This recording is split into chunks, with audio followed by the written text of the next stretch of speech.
And what up, everybody? Welcome, welcome, welcome. This is a special pop-up live edition of the Productivity Sprints. It's a Saturday. It's been raining like crazy here in the state, so I had to go outside and unclog my gutter.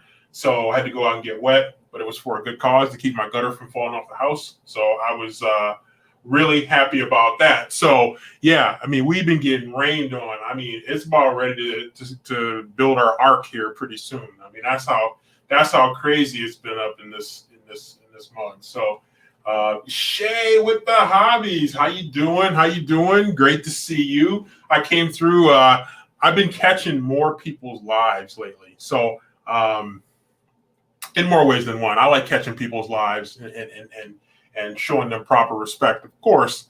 But I've also been trying to catch people when they're doing their live broadcasts a little bit more. And so it's been really cool to catch a few more of my BookTube and AuthorTube brothers and sisters when they're going live and sharing some of their wisdom, sharing some of their talent, and sharing some of their thoughts with the community. So it's been great. So appreciate you coming in and thank you. This is a rare time for me to come in on an evening live. So it's a little bit of a different type of setup for me, to come in here in the evenings. But I'm testing out some new times because more and more people I see, like when I do my monthly lives, and I might go back to weekly again at some point, but some people have kind of jumped in. Some people that I actually like watching are doing live at the same time, the first Saturday of each month at the time that I was usually doing it. So,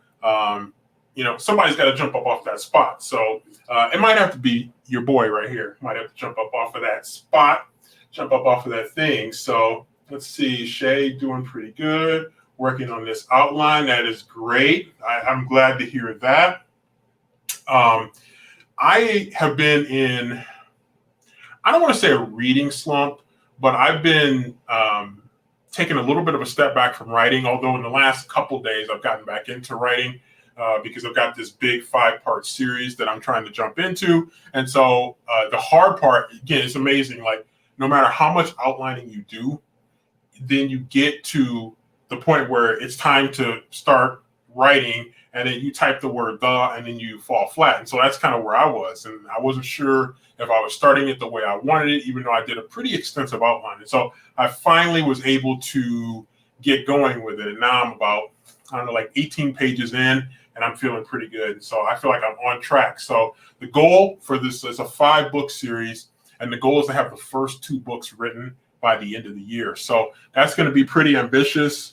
That's probably looking at 160,000 words to anywhere from 160,000 to maybe 200,000 words. Well, not 200,000, it won't be that long, but 160, maybe to 180,000 words total between those 2 projects. So it's got to start somewhere. So I'm off to a pretty good start with that. Hey, Better Days Sellers, thank you for coming through and appreciate having you. And hopefully you'll be able to stick around a little bit. I'm looking to do the format typically that I do is I do 20-minute sprints. Well, I start off here and just kind of open and kind of get people going, check in on people, see how you guys are doing, let you guys know how I'm doing. And then we just kind of jump into a 20-minute sprint, then come back, chop it up a little bit, then jump into another 20-minute sprint. So we'll see how that goes. I typically do at least 2 or 3 of the sprints, and we kind of do it like that. So let's see. I've seen Last Flight in the background of some of your videos. I may have missed it, but did you do a review? I have not read that. It's interesting you mentioned that book because that popped up as an audiobook with a service that I have. And I have been thinking about jumping into that one. And so that might be not my next one that I'm going to read or listen to, however you want to term it. But it might be a couple down the line because I definitely do want to get into that one. I think that might have been a book of the month book. I'm jumping into some Kimberly McCreight books because I pre-ordered. I'm going to pre-order her book that's coming out, I think, in September. And I just got through reading A Good Marriage from her. So that's the second book of hers that I read, and I've liked both of them. So I decided to jump onto that one. So I'm doing Scribd for my audiobooks, and they just had a dump of great audiobooks that I'm just jumping into, man. I was like a kid in a candy store. I was like a spoiled kid back in the day going to Toys R Us. I mean, Toys R Us really doesn't exist anymore, but back in the day, that was the spot to go to if you wanted to get some toys. So, I think every kid just kind of went to bed at night and woke up in the morning daydreaming about an unlimited shopping spree at Toys R Us back in the day. So, never happened for me, but I hope it happened for some lucky people out there somewhere. So back to what I've been doing, and I'm going to go and refer to. Let me pull up my. I know some of y'all aren't really feeling Goodreads nowadays, which I get it for some people. I certainly get the shortcomings and strengths alike of Goodreads. But here, let me refresh here a little bit. I just got through reading a couple of books, just finishing off a couple of books this week. And so for the year on Goodreads, I pledged 55 books that I'm going to read. And so here we are at the end of June. So the halfway point of the year, and I'm at 39 books read, so 71% toward my goal for the year for Goodreads. So now part of it, I'm a little bit ahead of the game. That puts me, according to Goodreads, that puts me 13 books ahead of pace.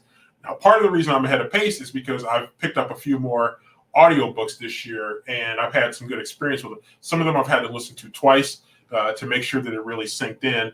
But I've also been off to a good start. So let me tell y'all about the 3 most recent books that I've read that I'm going to, 4 that I've read, the most recent books that I've read that I am going to, they'll be among the books that I'll be talking about when I do my wrap-up video. I'll probably shoot that tomorrow night. I do have some information about tomorrow night as well. So the last book I finished is People We Meet on Vacation by Emily Henry. That was a book I did get through Book of the Month, and that ended up being a good book. I've heard about Beach Read from Emily Henry, and so I've heard good things about her writing style. I've heard some people say that People We Meet on Vacation is not quite as good as Beach Read, so I'll have to check that out. I did have the physical copy of People We Meet on Vacation, where Beach Read, I have the not the audiobook, I'm sorry, I have the Kindle book. I picked it up, I think, for $1.99 or something like that, but it was really good. And then before that, I read The Box in the Woods. That was the new release from Maureen Johnson that continues the Truly Devious series. And then before that, I read The Hand on the Wall, which is the 3rd book in the original Truly Devious series. And then before that, the 4th book I read that I'm going to highlight here is The 7 Husbands of Evelyn Hugo. And on my mid-year freak-out book video, I actually put that as my top read so far in 2021. That was an unexpected read. It came in as an audiobook, and I decided to jump into it, and I really enjoyed it. So it was a pleasant surprise, and I've heard good things about Taylor Jenkins Reid and her work. So that was definitely exciting to be able to pick up that particular book. So those are the last 4 books I've read. People We Meet on Vacation by Emily Henry, The Box in the Woods by Maureen Johnson, The Hand on the Wall by Maureen Johnson, and The 7 Husbands of Evelyn Hugo by Taylor Jenkins Reid. So pretty good run of reading here, and definitely excited about that. And hello, author Lamonique Mack. Appreciate you coming through. And yeah, it's been a long time. I think the last live that I did, you were able to come through and definitely helped to liven the chat up a little bit. So it's always great to catch you. Yeah, this is a spur of the moment thing for me to just jump on here. And, I just felt like I've been away from it a little bit too much. I got my equipment.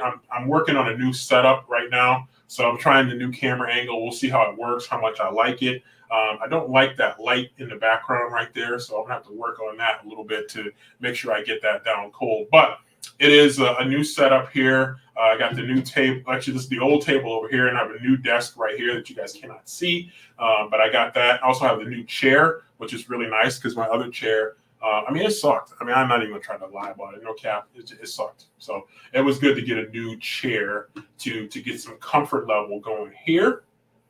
Let's see. Your live stream was on Devin Cutting's playlist. Oh, cool. He has been doing a great job of keeping up with all the live streams. Great. I'll have to check that out. Yeah. I keep joking that we need somebody or some people, some kind of mechanism so that we can keep track and support everybody who's going live. And that is really cool that somebody is doing that. I definitely like that is being done. So that is really, really cool. That's good to see that somebody's keeping up that. I'm honored that I was on there and featured on there. So shout out to Devin Cutting, much appreciated.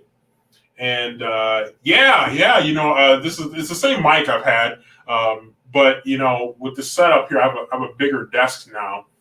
So I'm gonna show you how low budget I am right here. This is confession time. Confession is good for the soul sometimes. So I was using an old kitchen table. This right over here is an old dining room table. It's a small dining room table. So I was using that for my desk, but I'm tall, I'm a big guy. And so my knees kept bumping onto that.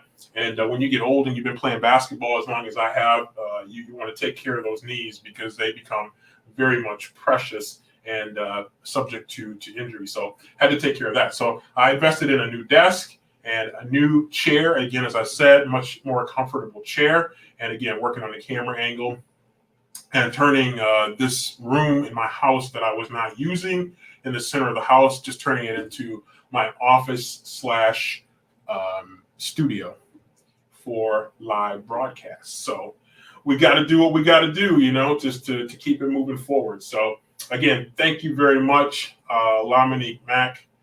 Appreciate you coming through, as everybody else who has come through as well. So what am I working on?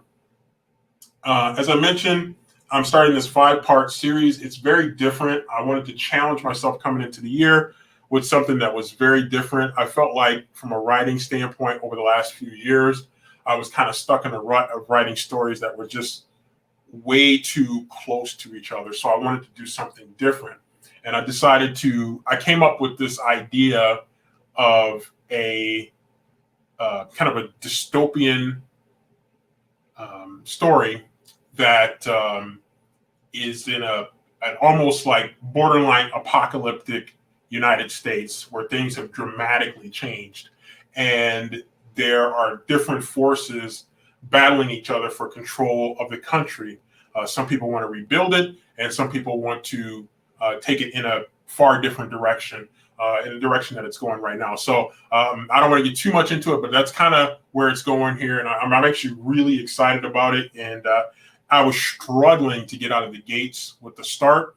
And fortunately, I was able to get out of the gates with the start and get off to a really, at first it was a slow start.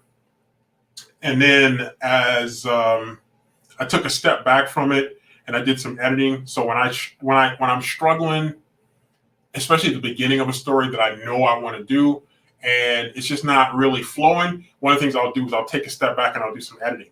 And so I'll do some editing and I'll do a lot more reading. And then that helps me get a fresher perspective of what I'm working on. So I just take a step back from it, let it breathe a little bit, and then jump back into it. So that's something that, it did help me come back with a fresher perspective. So definitely excited about that.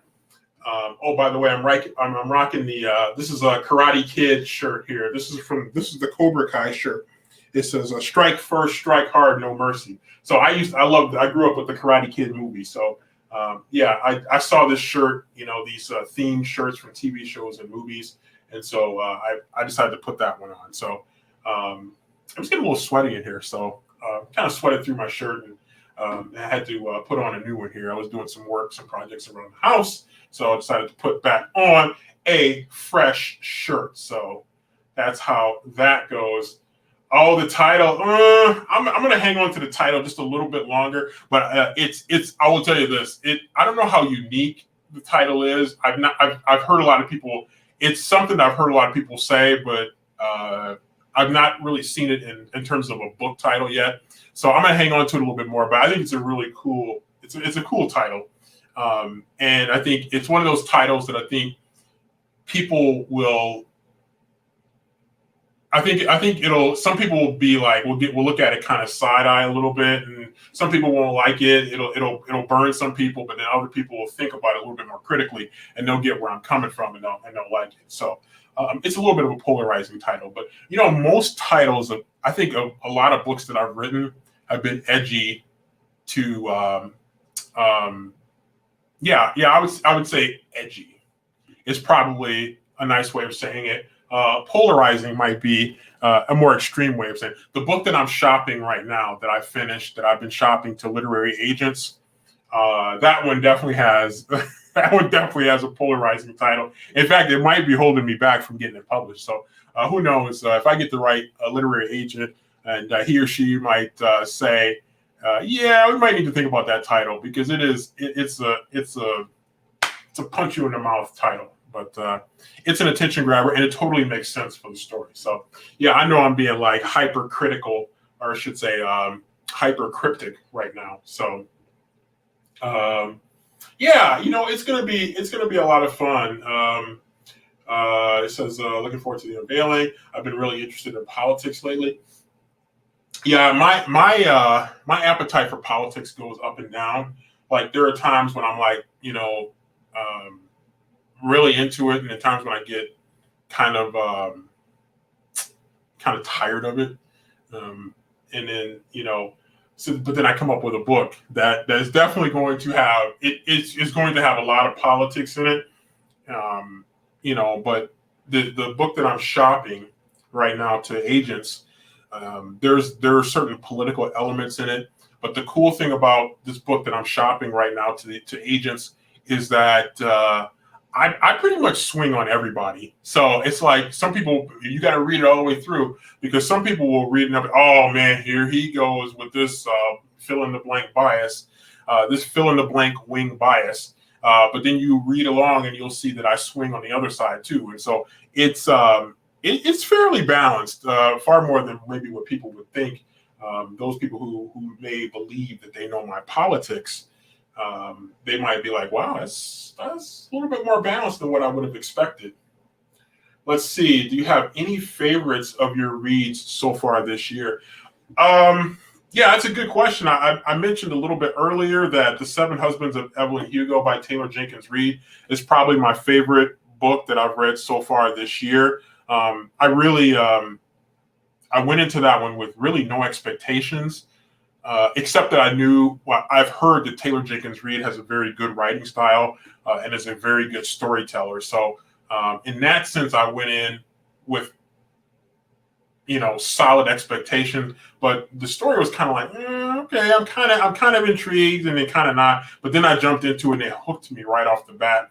And so I pretty much could not stop reading it after that. So I would say that was one of the good ones I've read this year. I mentioned A Good Marriage by Kimberly McCreight is another one that I read this year that I was pretty excited about. I got into the Truly Devious series, which was really good. I've had physical copies of the first 3 books in that series stacked up on the shelves behind, all around there. You can only see the books that are behind me when I'm doing the stand-up videos.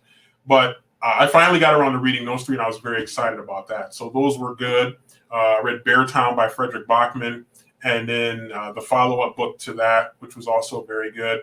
An American Marriage by T.R.A. Jones. That was a very good one as well that I read. That was a powerful, powerful read. That's one you go into that one, just go into that one carefully, because that is a very tough, emotional read for sure to go into that one. So yeah, those are some of the highlighted ones that I've read this year. I'm trying to think if there's anything else that jumps out at me that I read that really grabbed me. The Box in the Woods, I mentioned, that was one of the newest books that I got, and that one was burning a hole in my table, so I had to pick that one up and read it right away, and that ended up being pretty good. So I was definitely excited to jump into that one. So yeah, good question, and yeah, it's been some good reads, no pun intended, with the website. so far this year. But I did think of something when I did the mid-year book freakout that I might need to diversify my reading a little bit more, because one of the questions was something like, name a book you read that made you happy. And I thought, I don't really read books like that. I read books that I think are very good, and I'm glad that I read it. But I was trying to think of, so happy, upbeat reads. And I think probably the closest book that I've read to something like that is probably the last book I read, People We Meet on Vacation. So maybe I need to read more like happy type books. So anybody's got any recommendations along those lines, I'm definitely open to listening to those. Seven Husbands was pretty good. It was a really unique story. It was.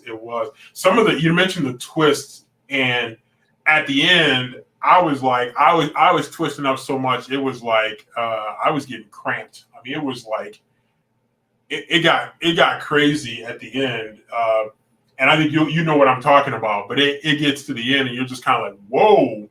Like, I kind of saw that coming, but man, Taylor Jenkins Reid really just, like, pops you in the mouth there, especially gets toward the end.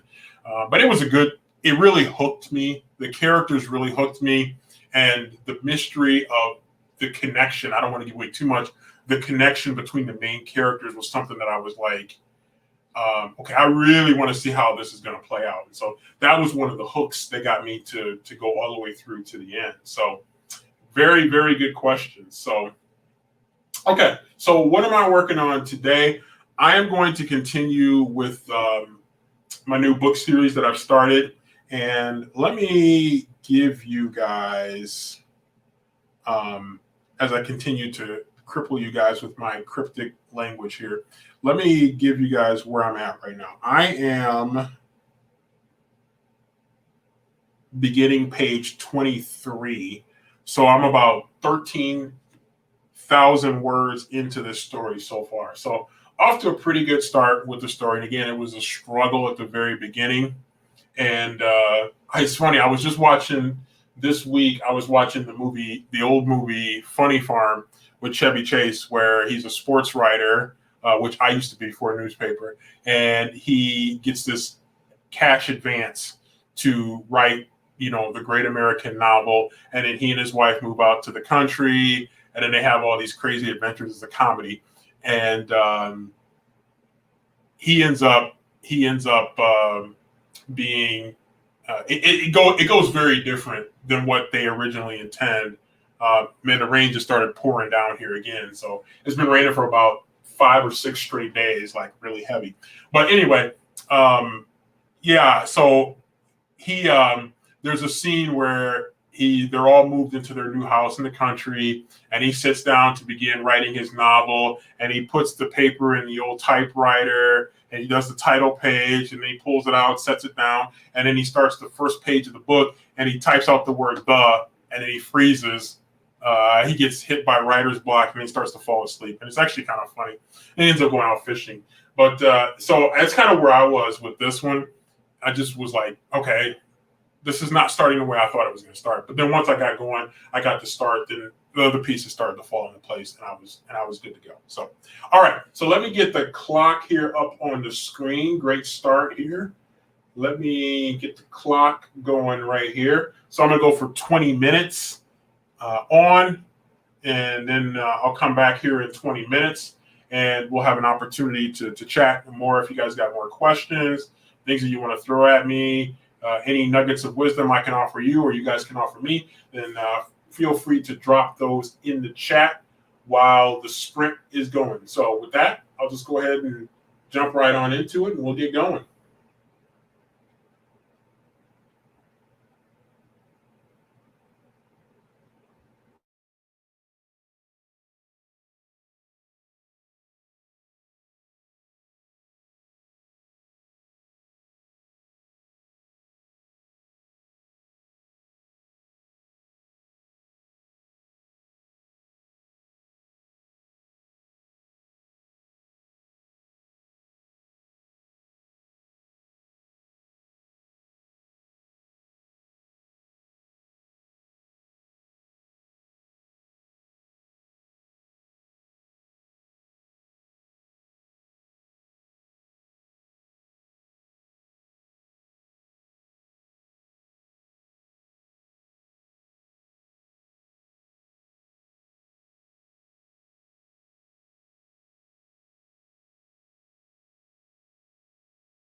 Okay, so let me. I ended up with 470 words during that particular sprint. So that turned out to be pretty good for me. I was pretty productive. I actually just started a new chapter and I had a pretty good idea where I wanted to go to start the new chapter. So it ended up working out literally perfectly for me to get off to a good start. Again, I have a much better idea where I want to go, how I want to get there. So that's putting me in a really, really nice groove. So I hope everybody else did well. Those of you who were productive during the last sprint. Let's see. Um, when you have writer's block, are there certain cures that work for you? So when I have writer's block, I think some of it depends on the nature of what the writer's block is. So sometimes I, will just read and I'll just sink my teeth into a book and just take a step back, just like quit writing cold turkey for a while and really work on reading, just to get a fresher perspective. Because sometimes I get in a rut of writing my style and I stop exposing myself to other people's writing styles. And that helps me that puts me in a position to become a little bit more stagnant. So, reading definitely helps for me. Sometimes what I'll also do is I'll start editing other projects, and that is really helpful too. To just to go and work on another project from an editing standpoint, to look at something that you've written in the past, and look and see maybe what you did wrong without thinking about reading or without thinking about writing creatively as much. And then sometimes I look at the story that I'm working on is maybe the reason for the writer's block. So I kind of had that with this story that I'm working on right now when I was really struggling to get going with it, and stepping back from it and doing something different. I did a lot more editing and I did a lot more reading, and both of those helped me to come back with a fresher perspective. I kicked around a few ideas, found one that worked, and that got me back on stride. So those are a couple things that I would suggest here. I'm on the wrong computer. That I would suggest, as potential strategies to find some cures. Let's see, that was what I had my 470 words right there. Shay with the hobbies got distracted looking at Notion for writers. Oh, I'd be curious to learn a little bit more about that. Is that a writing software? Be curious to learn a little bit more about that. Let's see, 470, good job. I spent the sprint doing some research, so that's cool. Yeah, there's always some room for that, and I think the last time I did sprints, which would have been my monthly one in June, and I ended up doing some research during one or more of those sprints. So that was there's definitely time for that, especially. I did a little. Actually, it's funny. I did a tiny bit of research during this last sprint. One of my characters was traveling from one place, from my fictional location, which is based on one location, to a real location. And so I had to get the distance, the mileage, and the time that it would take to drive that. Let's see. Does anyone remember the story of a scientist who kept a dog in a cage, and when the cage was open, the dog still wouldn't leave because he conditioned it? Not aware of that. Sounds like kind of familiar, but you know what that reminds me of? What that reminds me of, if you remember the movie The Shawshank Redemption, and remember the one character, Brooks, the old guy, and he gets released from prison and he goes out into the real world, and it's not, he had become institutionalized. They said in the movie, he had become so used to prison life that when they basically forced him to leave prison, he wasn't able to function. And of course, that had a very tragic end for those of you who ended up seeing that movie. The Shawshank Redemption. Great movie. And it's funny. I read the Stephen King book, Rita Hayworth and the Shawshank Redemption, many years before I actually saw the movie. Yeah, it's funny you mentioned that. I thought about Pavlov's dogs, and I think it's probably the same principle at play. Um, it's probably, if not the same, it's probably a cousin of the same principle you're talking about right there, in terms of the conditioning um, that Pavlov used with the dogs. So, yeah, it was interesting because that did kind of pop in my head.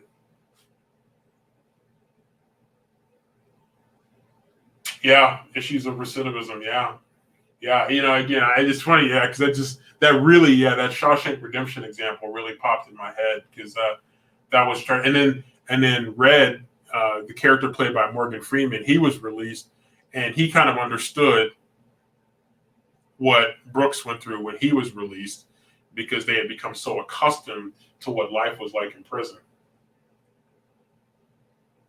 Was the experiment where they shocked the dogs and when the cage doors open. Oh, you know what? I think you might be onto something right there. You might be onto something right there. That sounds even more familiar. See, now you guys got me curious.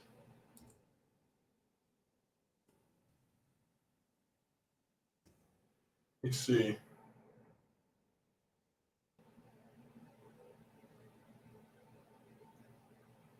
Oh yeah, I see something on here about a experiment in 1967. Psychologists electrocuted lots of dogs in a box. Um, I don't know if that's quite the one, but yeah, that does sound familiar. I think I had this in like a psychology class at one point in college. The only scientist I could find on that one is living today. I thought it was something discovered maybe way back. Yeah, I'm thinking.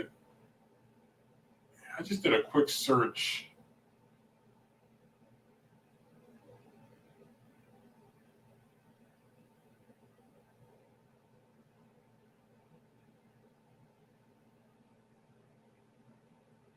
Hmm. I don't know. I'm gonna have to dig into that a little bit more because now you got me curious. I do remember something like that from a psychology class that I took many moons ago, way before I had gray hair.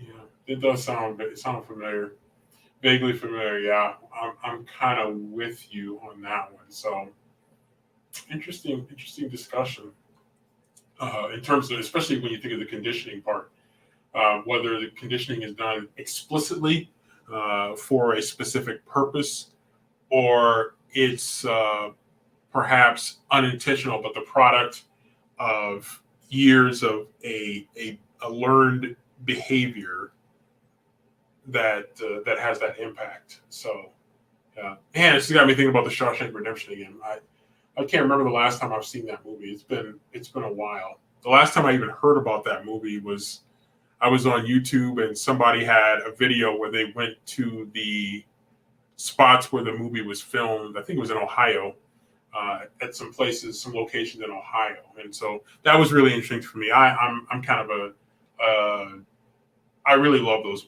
videos where they go to old movie locations and see those spots as they are now, as opposed to what they were like way back in the day. So I mean, that was in the '90s, so it wasn't that long ago, and yet it was that long ago.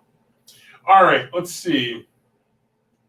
Let me get the clock back up on the screen and get that thing off here. And we're going to go to productivity sprint number 2 here. So thanks everybody who's been hanging in here with me tonight. Um, Let me see here real quick. I don't know if you have heard of the book, The Body Keeps the Score, but the experiment is in that book. I think that's why it sounds familiar. Oh, I have to check that out. The Body Keeps the Score. I'll definitely have to check that out. Hopefully, La Monique sees that.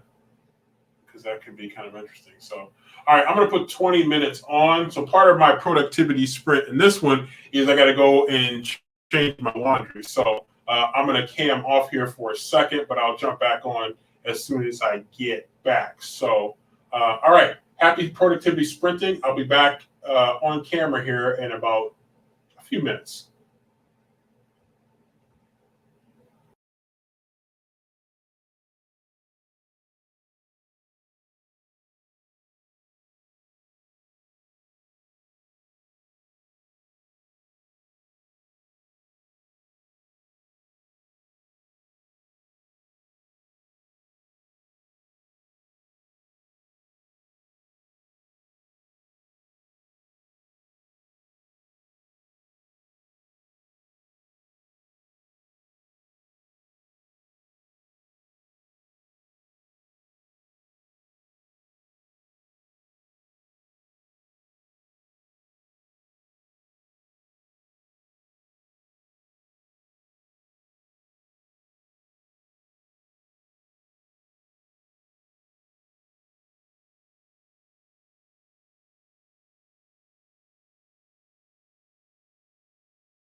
Okay, so I ended up with.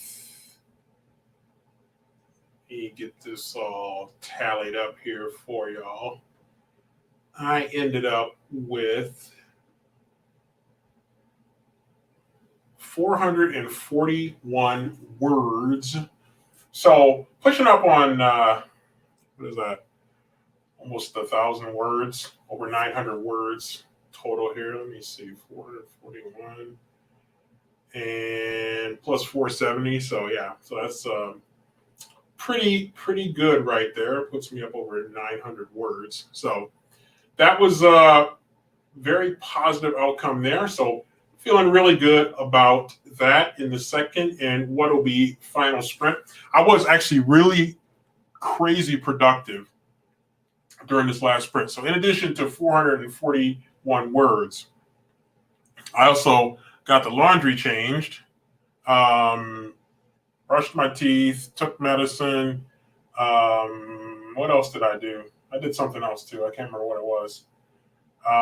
Yeah, I got a whole bunch done, and I got of course the 441 words. But yeah, so it was pretty productive there. So the laundry's in the basement, so I had to run down into the basement there. So I got some steps in as well, literally and figuratively. Got some steps in, so that was a definite positive right there. So hope everybody was able to be productive during their sprint. Let me catch up on. It looks like you guys snuck in a few comments in the chat here. Let me see. Let's see here. I don't know if you've heard of the book. We talked about that one. The body keeps the score. So I need to write that down. Matter of fact, let me do that right now. Oh, look at that. It popped right up too.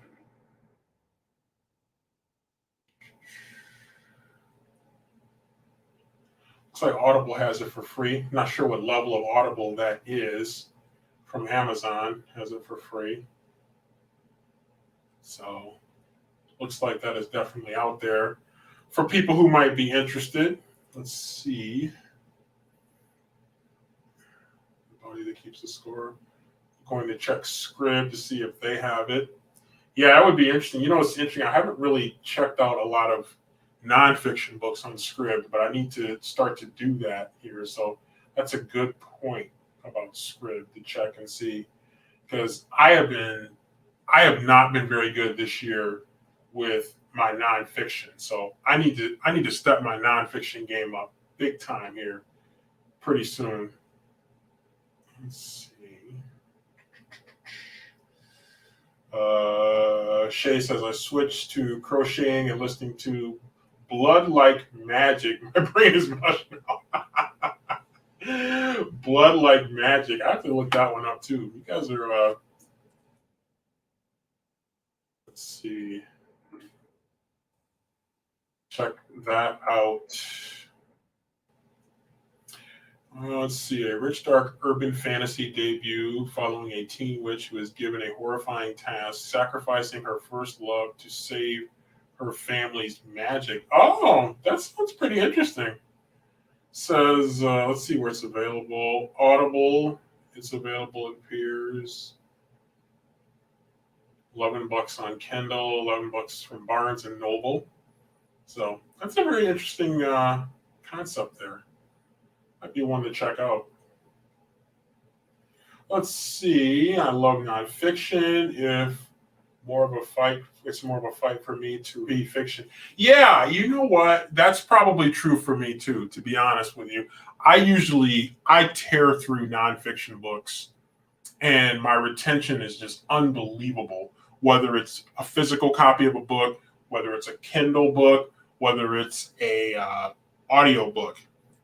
I was listening to John C. Maxwell books. I had a run of listening to John C. Maxwell books last year, and I just listened to a bunch of them. They were available on YouTube. Hopefully, I didn't get somebody in trouble, but they were available on YouTube, and so I listened to a ton of John C. Maxwell books, and he focuses on leadership, self-improvement types of topics, and so I just got a bunch of those in. So that might be a way for me to hopefully not turn my brain into mush. But hopefully to get some more nonfiction books read, because I I don't have a set goal for my nonfiction reading, but I'm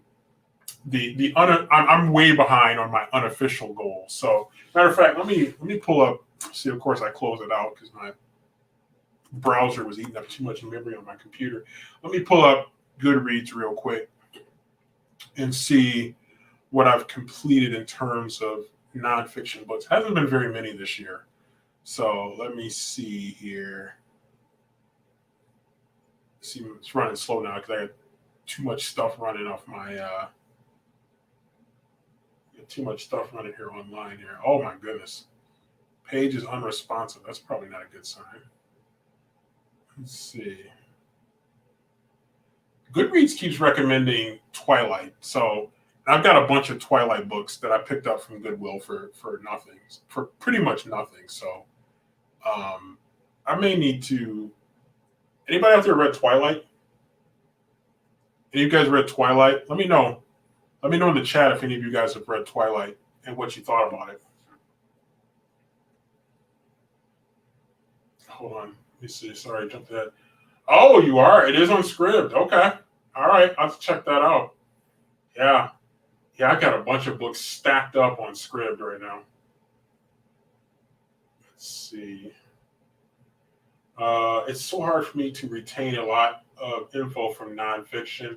I have to take notes and highlight a lot. I do highlight a lot too. I know some people for physical books, some people, don't like to highlight. It's kind of, the book is kind of sacred for some people, and then some people want to, sell it or give it away, and it might maintain a little better value. Dude, what is my computer is? This other computer is tripping right now. Like, I don't even know what's going on with this other computer. Let me do it this way. Pull it up on this one here. So I'm running two computers, and one is acting a fool right now, as Ludacris would say. Let's see. All right, so nonfiction here. I'm going to get back to you guys in the chat here in a second. Oh my goodness, I have not read very much nonfiction this year. Let's see.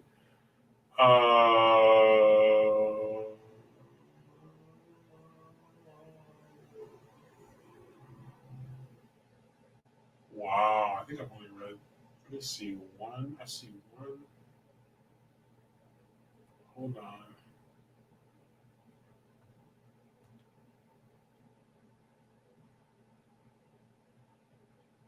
Yo, seriously? I've only read one nonfiction book so far this year. That is insane. I've read one nonfiction book this year. That's crazy. All right, we got to rectify that. So, all right, your boy here is going to have to get up on his nonfiction game right now. So, yeah, it's interesting. It's kind of the opposite for me. Shay says that, so let me catch up here. It's so hard for me to retain a lot of info from nonfiction. I take notes. I do that too. Welcome, MF Hopkins. Yeah, you got in here just in time because it's about to be a wrap here in a little bit. So I'm going to be on here for another few minutes, but no more sprints here for tonight because starting to wind down, getting old, and my laundry's almost done too. So let's see. I watched all the movies with my kids, but didn't read. Do you find it hard to read a book after you've watched the movie? Okay, so Twilight. Yeah, I've been avoiding the movies. It's the same thing. I know a lot of people aren't reading Harry Potter because J.K. Rowling has fallen out of favor with a lot of people. But I avoided reading the Harry Potter books.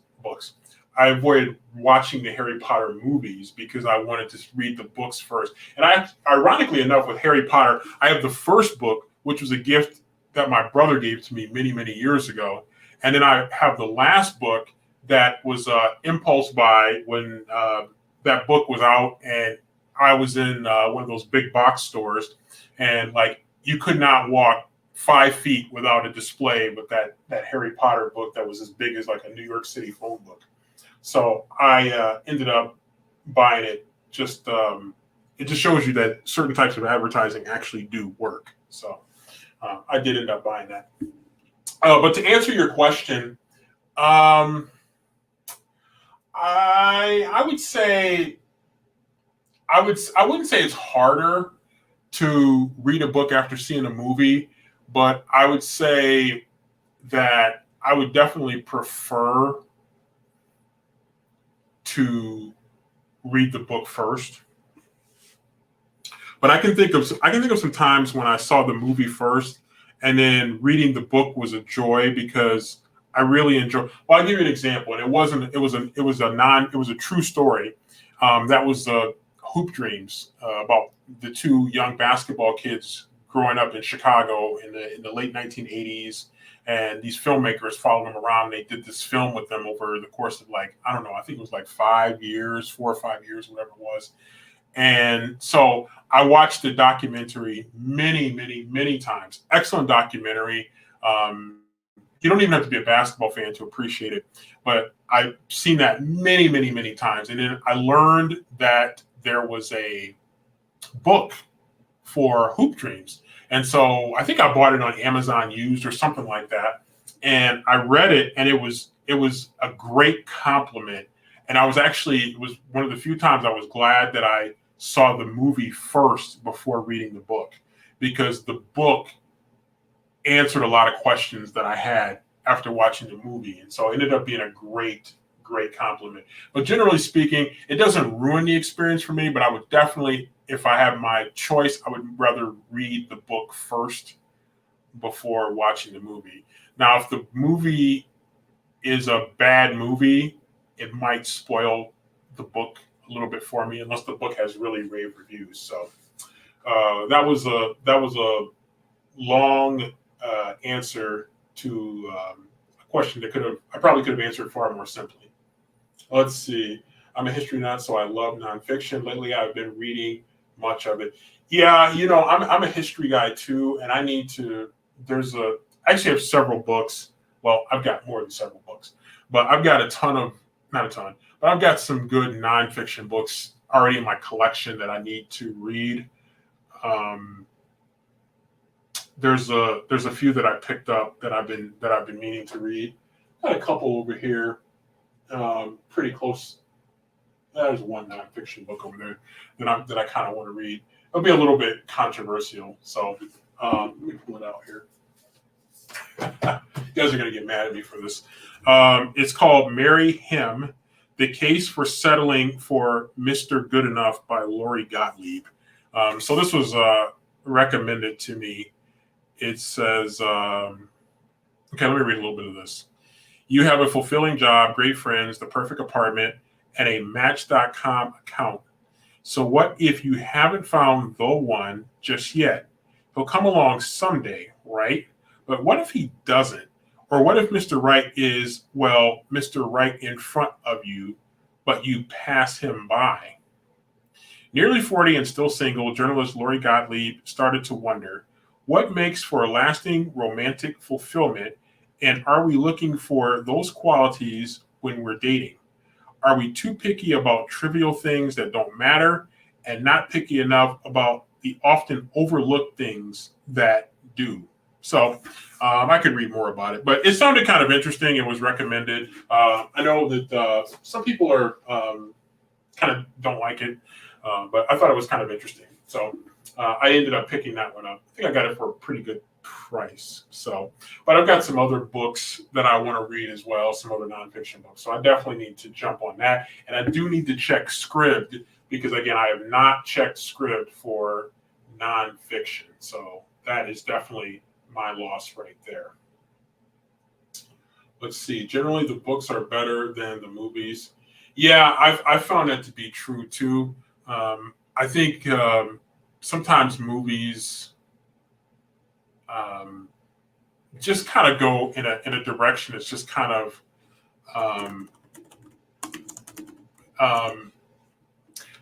go in a direction that's just like a little bit uncomfortable for me, and I just yeah, it just people just go in a different direction. So yeah, so I definitely prefer to read the book. to the movie. But again, sometimes it's a good. It can be advantageous to watch the movie first sometimes. But yeah, I've been holding off on Harry Potter movies, and I've been holding off on Twilight movies because I think I have all of the Twilight books. Divergent. Anybody read Divergent? I've got one of them. I think it's Insurgent. I picked that up for like $1. But I need to get Divergent. I've heard that's similar to Hunger Games, maybe. So I don't know if anybody in the chat has read Divergent, any of those books. So curious if anybody has read those. But yeah, so I'm gonna have to get on some of these nonfiction books here. I got a lot. You know what? I should put myself on a book buying ban too, because man, I got to catch up on a lot of stuff though. But I have had a good. You know what's funny? I just bought. Where's that book at? I don't think I have it around here. But I just bought that new Maureen Johnson book from the Truly Devious series. And I bought it, and then Scribd got it right after my pre-order book came. My physical copy of the book came. So, yeah. So that was a inopportune time for me for Scribd to be on top of it to get a new release right off the rip. So, yeah, they got me. I got right there. Let's see. Absolutely, definitely appreciate everybody coming through, and really, really good chat. And glad I popped in here and did it. It is definitely much appreciated. If you could, and you came through, please hit the like button. I would definitely appreciate it if you guys did that. Also, check the description box below. I'm going to be collabing on a productivity sprint tomorrow night. So please, if you could join me for that, I'm going to be collaborating with my buds, Coffee Over Apples, Stefan Coffee Over Apples, and Margaret Pernard, and we are going to be doing some productivity sprints tomorrow, and definitely going to be excited about that. So if you have a chance, please check the description box, and would love to have you guys come through and represent Team Sandy over there on that page. It's over on Margaret's channel this time. So definitely excited about that. Would love for you guys to all come through. Thanks, Shay with the Hobbies, for coming through. Appreciate you. And I got to make sure I catch yours when you are on as well. And thank you, MF Hopkins, for coming through as well. Yeah, if you guys can make it, it's tomorrow evening, a little bit earlier than I started this one. But you know, it's going to be a lot of fun just to interact with them. Two of my best BookTube, AuthorTube buddies. Margaret is definitely more of an AuthorTuber and a BookTuber as well. And Steph is definitely a BookTuber, but she does a lot of really cool creative crafts type stuff. And so they both have really up and coming channels. And so I'm trying to get up on their level in terms of production. I'm trying to get up on Shay's level too. Shay's got a really strong channel as well. So please go and check Shay with the Hobbies. Go check out her channel as well. She does a really good job over there, and doing our part here in these BookTube streets to keep it going and to keep it moving forward. So yeah, thank you. Again, I hope you guys can make it. Again, check the description box as well. And looking forward to having as many people as possible come in for that. So this ended up being an hour and a half plus, and I didn't think it was going to be quite that long. I just thought I was going to pop up in here for a little bit, but it ended up being very, very productive and getting a lot done. So let's see. Lamonique Max says, author, tomorrow's the hubby's birthday, but if we aren't out at that time, I'll catch it. Well, hey, happy birthday to your husband, and please enjoy that time. You guys really deserve to have that time. So happy birthday to author Lamonique Max's husband, and hopefully they enjoy a great Sunday evening. I hope you guys enjoy the rest of your Saturday, and hopefully you wake up to a very good Sunday. And if you have time, stop on over for the group productivity sprint that we are going to have tomorrow night. So with that, I'm going to sign off. Thanks to everybody who came out, and I look forward to seeing you. I will be back on a week from today, but a little bit earlier for my regular monthly sprint. That's going to be at 1 p.m. Eastern time. So please join me at 1 p.m. Eastern time. It's starting a little bit later so I can participate in some other online productivity sprints. So I'm going to be excited about that one and looking forward to having you guys back again. That is next Saturday at 1 p.m. So please, if you have an opportunity and you can stop through for a pre-4th of July, that is going to be July 3rd, again at 1 p.m. Eastern time. So if you guys have an opportunity and you can come through, I would appreciate that as well. And you are welcome, Shay. And thank you for producing some really good content. Love dropping in on your lives when you have them. So definitely love to support my fellow booktubers and author tubers who are out here putting in that work. So thanks to everybody who came through. And with that, I bid you all a good night and have a great rest of your weekend.